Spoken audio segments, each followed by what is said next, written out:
بزرگوں اور بھائیوں، جیسا کہ آپ جانتے ہیں،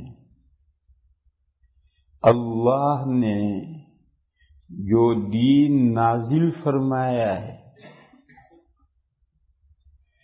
اس کے دو حصے ہیں، ایک عقائد اور ایک اعمال۔ عام طور پر عقائد کو دین کہتے ہیں اور اعمال کو شریعت کہتے ہیں۔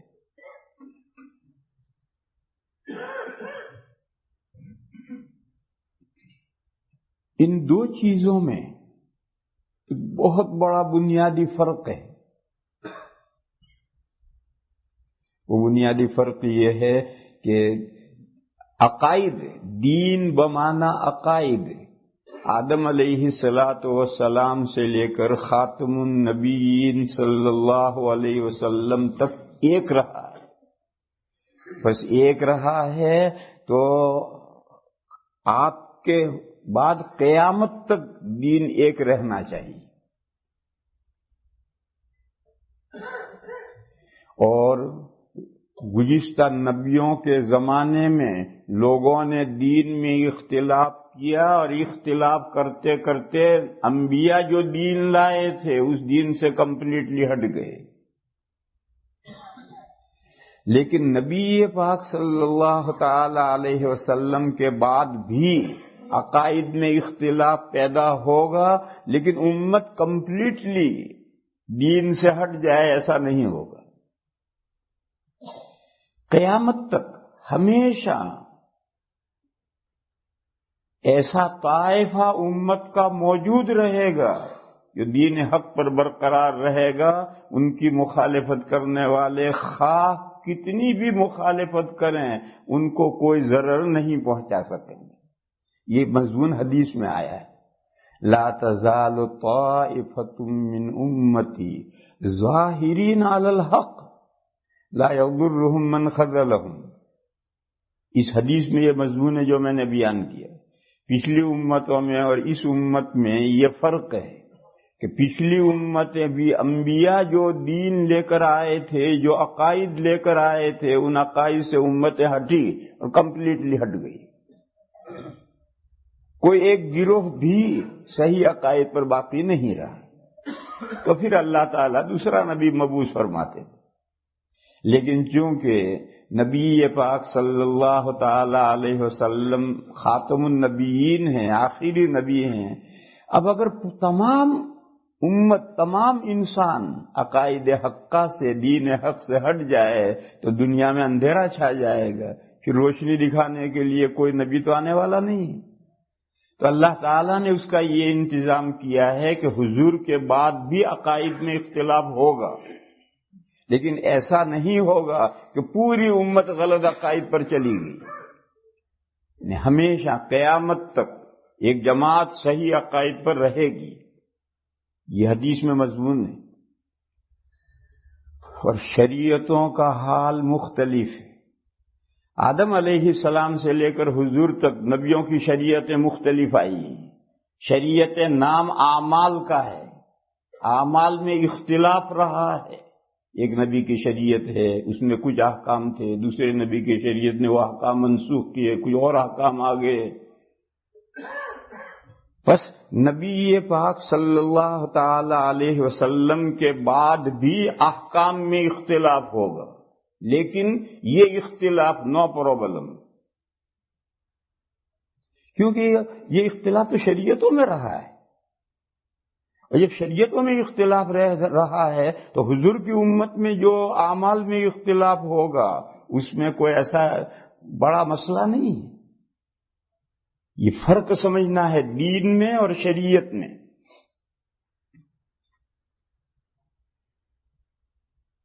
اور دلیل میں نے بیان کر دی کہ عقائد میں اختلاف برداشت نہیں، کیوں؟ وہ آدم علیہ السلام سے لے کر آخری نبی تک دین ایک ہی رہا ہے، اور جو نبیوں کے دین سے ہٹے وہ کمپلیٹلی گمراہ ہو گئے۔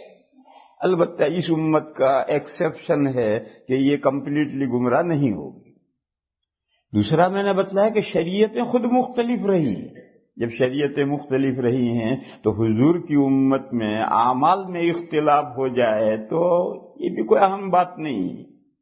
یہ ایک بنیادی طور پر ایک بات یہ سمجھ لینے کی ہے.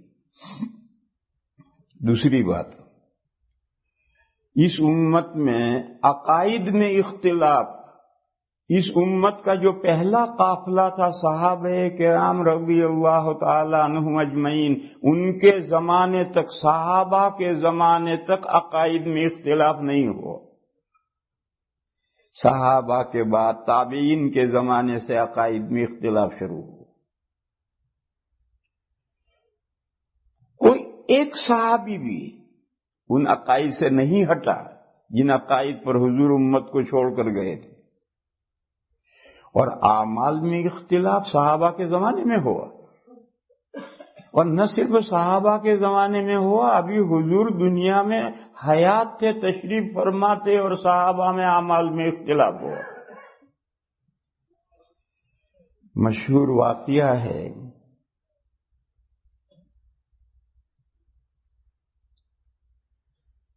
کہ جنگ غزوہ احزاب کے بعد یہود کا ایک قبیلہ تھا بنو قریظہ، اس نے جنگ کے موقع پر غداری کی تھی. نبی پاک صلی اللہ تعالی علیہ وسلم نے ہجرت کر کے مدینہ میں پہنچتے ہی مدینہ میں جو 3 قومیں تھیں ان میں جو فیڈریشن قائم کیا تھا اس میں یہود بھی شامل تھے. مدینہ میں 3 قومیں تھیں، مسلمان تھے، مشرکین تھے اور یہود تھے. حضور نے وہاں پہنچتے ہی ایک فیڈریشن قائم کیا تھا، اس میں وہ بھی تھے. اس میں یہ ایک معاہدہ یہ تھا کہ اگر باہر سے کوئی دشمن حملہ کرے تو یہ تینوں مل کر اس کا مقابلہ کریں گے. پھر غزوہ احزاب ہوا ہے سن 5 ہجری میں. سن 5 ہجری آتے آتے مدینہ میں کوئی مشرک نہیں رہا، سب مسلمان ہو گئے، لیکن یہود تھے. تو احزاب میں، احزاب کے معنی ہیں پارٹیز. جزیرۃ العرب کی پہلے تو قریش، مکہ کے قریش حملہ کرتے تھے، اس مرتبہ صرف قریش نے حملہ نہیں کیا، تمام احزاب نے، تمام قبائل نے، پارٹیاں جمع ہو کر کے حملہ کیا. بڑا خطرناک موقع تھا. اس موقع پر مدینہ میں مشرک تو رہے ہی نہیں تھے، مگر یہ یہود تھے، ان کی یہ ذمہ داری تھی کہ وہ مسلمانوں کے ساتھ مل کر احزاب کا مقابلہ کرتے اس فیڈریشن کے تعلق سے. مگر انہوں نے نہ صرف یہ کہ جنگ میں وہ شریک نہیں ہوئے، چلو کوئی حرج نہیں، انہوں نے مشرکین کے ساتھ ساز باز کی اور معاہدے کے خلاف ورزی کی. جب جنگ احزاب ختم ہو گئی تو لشکر گھر لوٹا.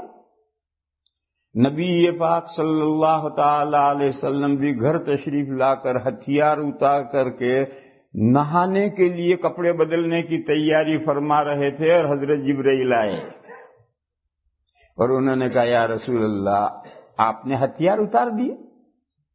فرشتوں نے کبھی ہتھیار نہیں اتارے. تو حضور نے پوچھا کہ اللہ کا کیا حکم ہے؟ تو حضرت جبرائیل نے یوں اشارہ کیا اور چلے گئے. وہ بنو قریظہ کی طرف اشارہ کیا تھا جنہوں نے غزوہ احزاب میں نقض عہد کیا تھا. ان کا اشارہ حضور سمجھ گئے. چنانچہ حضور نہانے سے پہلے گھر سے باہر مسجد نبوی میں آئے اور صحابہ کو آ کر یہ حکم دیا کہ فوراً تیاری کرو اور بنو قریظہ پر چڑھائی کرو اور عصر کی نماز وہاں جا کر پڑھو.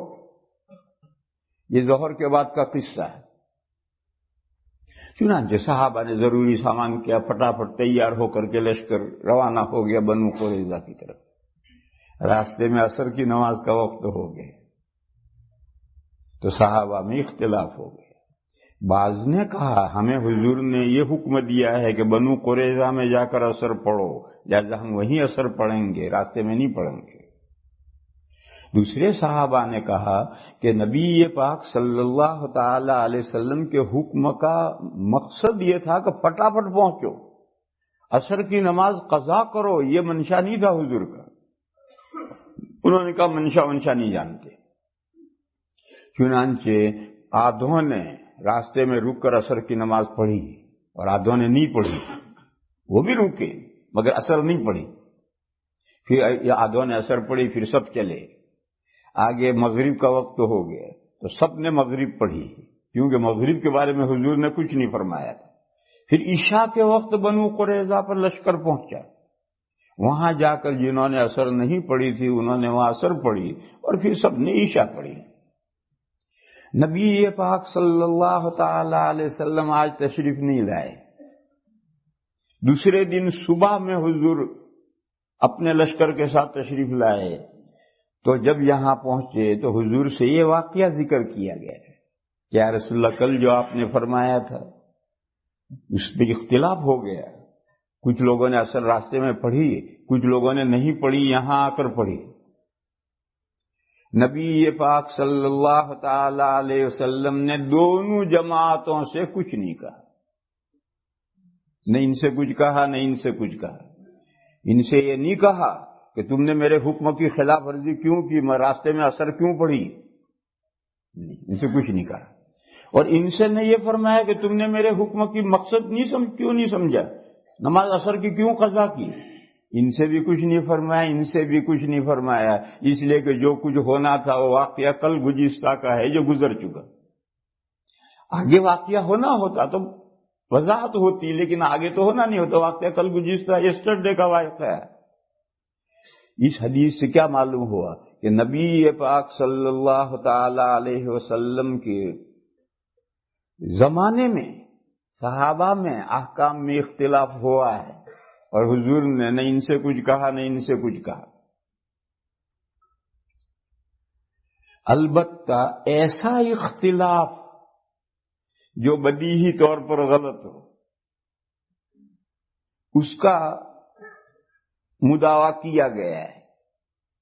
مثلا جب روزوں کی آیت نازل ہوئی کہ جب تک سیاہ تاگے سے سفید تاگا جدا نہ ہو وہاں تک کھا سکتے ہو. تو ایک صحابی نے اپنے تکیے کے نیچے ایک کالی اقال اور ایک سفید اقال رکھ لی.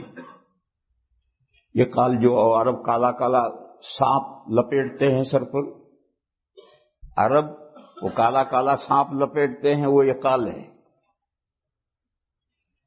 اور اقال کے معنی ہیں اونٹ کے پیر باندھنے کی رسی. تو پہلے جب بدو اونٹ چرانے جاتے تھے تو یہ رسی پیر میں باندھتے تھے. شام کو جب اونٹ کو واپس لانا ہے تو کھول کر کے سر پہ لپیٹ دیتے تھے. تو اب وہ فیشن ہو گئے. بادشاہ سلامت بھی باندھتے. یہ ایسا ہی ہے جیسے ہندوستان میں ایک وائسرائے آئے، ان کا اتفاق سے ایک طرف کا ہونٹ کٹا ہوا تھا تو انہوں نے بیلنس کرنے کے لیے دوسری طرف سے بھی اتنی مونچھ منہ ڈالی اور بیچ میں اتنی مونچھ رکھی تو ہندوستان میں یہ فیشن چل پڑا.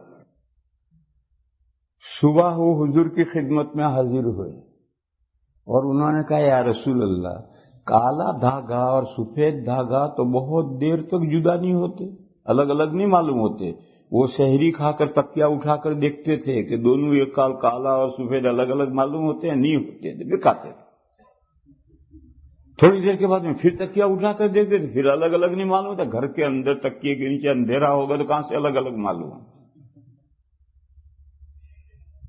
تو قرآن کریم کی آیت نازل ہوئی من الفجر.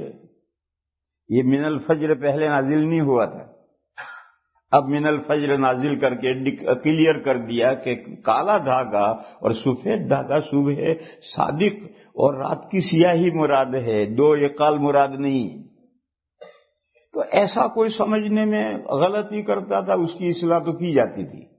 لیکن ایسا پوائنٹ کہ یہ مطلب بھی ہو سکتا ہے اور یہ مطلب بھی ہو سکتا ہے، جیسا یہ واقعے میں کہ ہر ایک بنو قریظہ میں جا کر عصر پڑھے. یہ دو مقصد ہو سکتے ہیں، فٹافٹ پہنچنا بھی مطلب مقصد ہو سکتا ہے اور یہ بھی بظاہر مقصد یہ ہے کہ راستے میں عصر نہیں وہیں پڑھنی. تو ایسا اختلاف حضور کی حیات میں صحابہ میں ہوا ہے اور حضور نے کچھ نہیں فرمایا ہے. کوئی بدیہی بات غلط ہو جائے تو اس کے لیے تو قرآن اس وضاحت کرتا تھا، حدیثیں وضاحت کرتی تھی، لیکن ایسا اختلاف کہ جو یہ مطلب بھی ہو سکتا ہے اور یہ مطلب بھی ہو سکتا ہے، ایسا اختلاف ہوا ہے۔